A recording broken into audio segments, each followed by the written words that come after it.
یا صاحب کنفیوژن برقرار ہے کیونکہ مشروط کر دیا تھا خان صاحب نے سائفر کی تحقیقات کو پارلیمنٹ میں واپسی سے، لیکن وہ ایف آئی اے کی تحقیقات کو ماننے کو تیار نہیں، لیکن حکومت ایف آئی اے سے تحقیقات کروا رہی ہے۔ آپ کو لگتا ہے معاملہ منطقی انجام تک پہنچ پائے گا؟ کوئی پیش رفت ہوگی قانونی کارروائی سے متعلق؟ منطقی انجام تک ہم یہ کیوں قوم کو کنفیوز کر رہے ہیں؟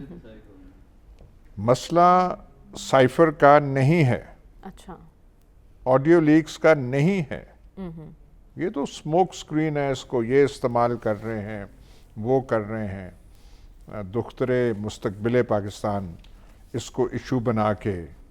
4-5 وزراء کو بٹھا کے باتیں کر رہے ہیں۔ ایشو کچھ اور ہے، ایشو خان صاحب کے بیانیے کا بھی نہیں ہے کہ وہ کہہ رہے ہیں سازش ہے، ہوئی ہے، نہیں، that is not the issue. Issue اس وقت ان کی حکومت کے ہٹائے جانے کا بھی نہیں ہے، پھر ایشو ہے کہ جب وہ انہوں نے جو بات جس کو آج کل ہم بیانیہ کہتے ہیں، بیانیہ بنایا یا کہانی بنائی، اس کو عوامی پذیرائی ملی، عوام جو ہیں بپھر گئے، عوام کا وہ ہے پریشانی کا سبب، پریشانی کا باعث، کچھ اور چیز نہیں ہے، سائفر نہیں۔ سائفر یہاں پہ کون سا پاکستان میں ایشو ہے کوئی، یا آڈیو لیک کا کوئی ایشو ہے یہاں پاکستان میں؟ ایشو صرف ان کے لیے ہے جو کرتے دھرتے ہیں، اب ان کے لیے کیا نام دیا جائے، جن کے طرح طرح کے ہم نام دیتے ہیں۔ یہ ساری سکرپٹ میں، کیلکولیشن میں نہیں تھا، سکرپٹ یہ تھی ہٹا دیں گے، ہٹائے تو جاتے رہے ہیں حکومتیں۔ سب سے بڑے ویٹرن تو قائد انقلاب ہیں، پتہ نہیں 2-3 دفعہ ہٹائے جا چکے ہیں، چوتھی بار اب پھر وہ تیاری کر رہے ہیں۔ وزیر اعظم نہیں تو کم از کم وزیر اعظم کے وہ جو رہنما نہیں ہوتے، جیسے ولی خان کو اے این پی کا رہنما بنا دیا گیا تھا، راہبر قوم، راہبر ملت، لیکن آگے تیاری کسی اور کی ہو رہی ہے۔ بھائی یہ پارٹ آف دا اسکرپٹ نہیں تھا کہ عوام کھڑے ہو جائیں گے، وہ آدمی چاہے اسے آپ جو مرضی کہیں،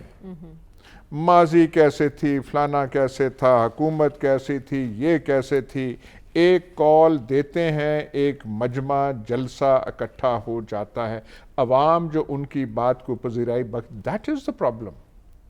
اسی لیے جو مستقبل کے راستے رکے ہوئے ہیں وہ کسی سائفر کی وجہ سے نہیں رکے ہوئے،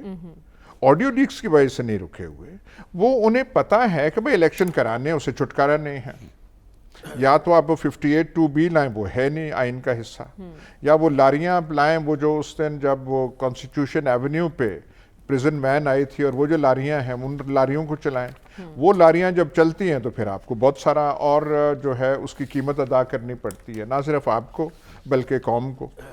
وہ جو اس کے ہم متعمل ہو نہیں سکتے، کشکو لیے ہم پھر رہے ہیں۔ تو پرابلم از ایبسلیوٹلی ڈفرنٹ۔ نہ الیکشن کرا سکتے ہیں، نہ الیکشن سے بھاگ سکتے ہیں، راستہ ان کے لیے یہ ہے۔ آپ دیکھیں نا، 30 سالہ پرانے آپ کہہ رہے ہیں کہ یہ آڈیو لیک فلانا لی، منی لانڈرنگ بھی ختم ہو گئی۔ ڈار صاحب نے مشرف صاحب کے زمانے میں کنفیشنل سٹیٹمنٹ، جسے 164 کا بیان ہوتا ہے میجسٹریٹ کے سامنے، پولیس کے سامنے نہیں، انہوں نے کہا تھا منی لانڈرنگ کی ہے، وہ بیان ہے ان کا ایک، وہ سب غائب ہو گیا ہے۔ باقی جو رمضان شوگر مل اور فلانے شوگر مل اور یہ اور سب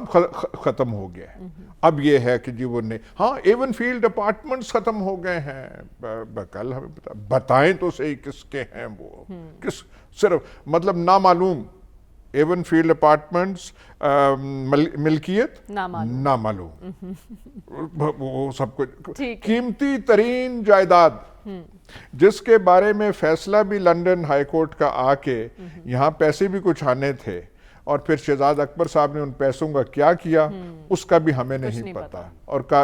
مطلب معاملات یہاں پہ یہ چلتے ہیں۔ تو یہ ہم کیا سائفر اور آڈیو لیک سے پیچھے چلیں؟ یعنی آپ کہہ رہے ہیں کہ مقصود کچھ اور ہے، سائفر تو کوئی معاملہ نہیں ہے۔ وہ آپ نے بات میری آپ کاٹ رہی ہیں کہ وہاں پہ، وہاں تو اب اگلی وہ خان صاحب سے بھی لمبی تقریر ہو جانی ہے، تو میں دوبارہ صرف آپ سے یہ کہہ رہا ہوں کہ the issue is altogether different۔ اس میں یہ نہیں ہے کہ کون سچ بول رہا ہے کون جھوٹ بول رہا ہے، کیا حقیقت ہے کیا نہیں، صرف ایشو اس وقت ہے کہ جو عمران خان کہہ رہا ہے عوام پاکستان اس کو ریسپونڈ کر رہے ہیں. پریشانی کا باعث، پسینے کا باعث، سب کچھ جو ہے تدبیر کچھ بن نہیں رہی. آپ واشنگٹن کی سیریں کر رہے ہیں، آپ لندن کی کر رہے ہیں، آپ بیجنگ تو شاید آج کل وہ نہیں اتنا وہ جانا ہو رہا، سب کچھ کرنے، سولوشن نہیں مل رہا. امریکہ نے بھی فراخ دلی کا مظاہرہ $138 ملین، وہ $130 ملین تو جو ہمارے ٹائکون ہیں یہاں پہ آگے بھی چلا جائے دوسرا تیسرا نہیں آگے وہ کر کے اور وہ کر کے تو وہاں پہ $138 ملین کی تو بات وہ ہے ایشو پہ رکھنا چاہیے. باقی سائفر آپ کہہ رہے ہیں حکومت کے لیے پریشانی کا باعث صرف اور صرف خان صاحب